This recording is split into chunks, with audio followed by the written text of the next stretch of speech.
Chers collègues, la parole est à Monsieur Collard.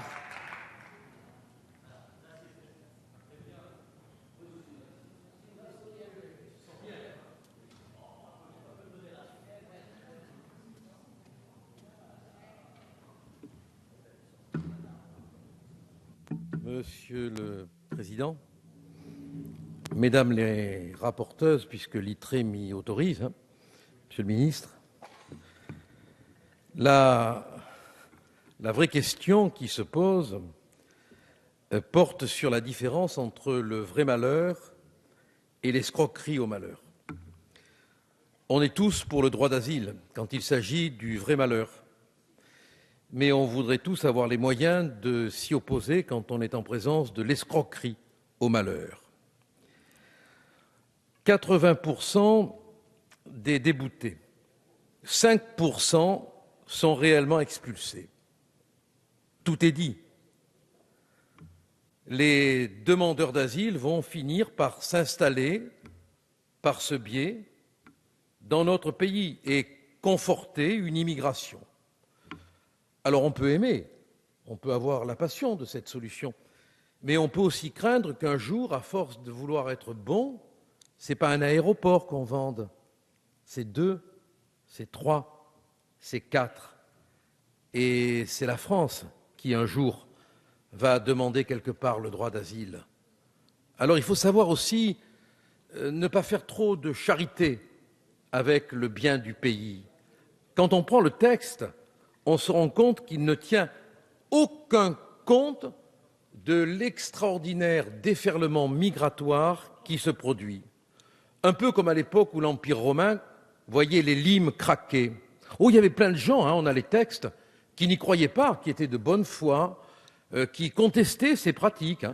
Puis il y en avait d'autres qui disaient attention, les frontières vont craquer. Et à un moment donné, on ne pourra plus gérer. Ce n'était pas une affaire d'honnêteté, ce n'était pas une affaire de bonne conscience, c'était une affaire de lucidité. Et le débat, dans le bas empire romain, il était violent là-dessus. Il y avait les belles âmes qui croyaient qu'il fallait absolument recevoir tout le monde. Et puis il y avait les méchants, les vilains, qui disaient attention, on va un jour ne plus pouvoir gérer. Eh bien votre texte, avec les meilleures intentions du monde, parce que moi je ne crois pas que vous le fassiez méchamment, votre texte, c'est voilà, 2 articles, 16, 19, la réunification familiale, les allocations, l'accès à l'emploi, au logement. Vous créez une machine à légaliser tout simplement des clandestins. Et quand on dit ça, n'allez pas utiliser cet argument facile, la peur. Tout à l'heure, Monsieur le ministre a parlé de questions mélodramatiques. C'est faux.